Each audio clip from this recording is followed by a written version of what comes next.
స్వాతంత్రం మా జన్మక్కని నినదించినటువంటి అఖిల భారత విద్యార్థి ఫెడరేషన్ దేశ స్వాతంత్ర సంగ్రామంలో అగ్రభాగా నిలబడింది.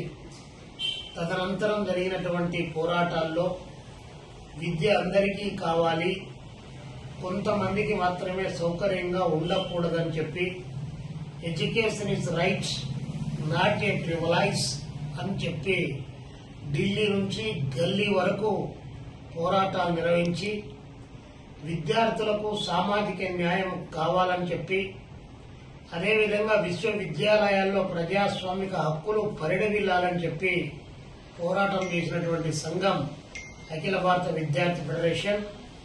ఈ దేశ రాజ్యాంగానికి ఇబ్బంది కలిగినటువంటి ప్రతి సందర్భంలో హమారా దేశ్ హమారా భవిష్యత్ అని చెప్పి నినదించి దేశం కోసం, దేశంలో ఉన్నటువంటి ప్రజల మధ్య ఐక్యత కోసం మా దేహం ముక్కలైనా కూడా ఈ దేశాన్ని ముక్కలు కానివ్వమని చెప్పేసి ఐక్యత కోసం అగ్రభాగా నిలబడి విద్యార్థుల్లో సామాజిక స్పృహను, చైతన్యాన్ని రగిలింపజేసి ఎప్పటికప్పుడు విద్యార్థులకు నోట్లో నాలుకలాగా పనిచేసినటువంటి సంఘం అఖిల భారత విద్యార్థి ఫెడరేషన్. అలాంటి ఉద్యమ చరిత్ర కలిగినటువంటి ఏఐఎస్ఎఫ్ 49వ రాష్ట్ర మహాసభలకు విజయనగరం అనేటువంటిది కేంద్రం కాబోతా ఉన్నది.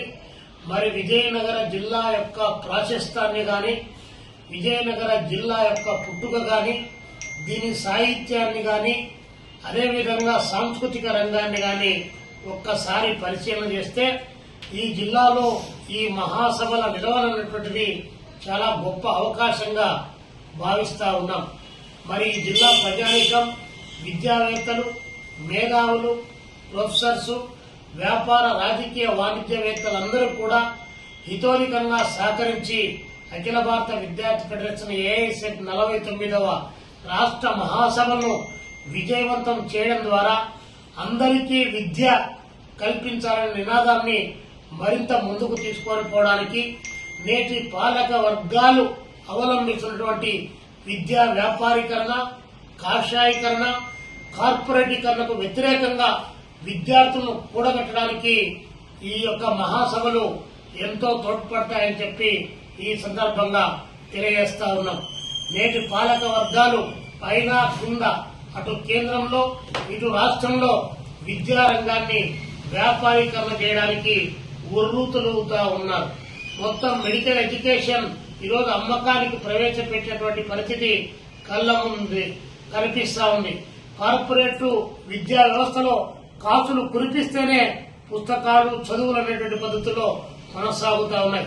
పాలక వర్గాలు ఇస్తున్నటువంటి నినాదాలు, అందరికీ విద్య అనేటువంటి నినాదాలు, అవి అందరి ద్రాక్షలాగా మిగులుతా ఉన్నాయి.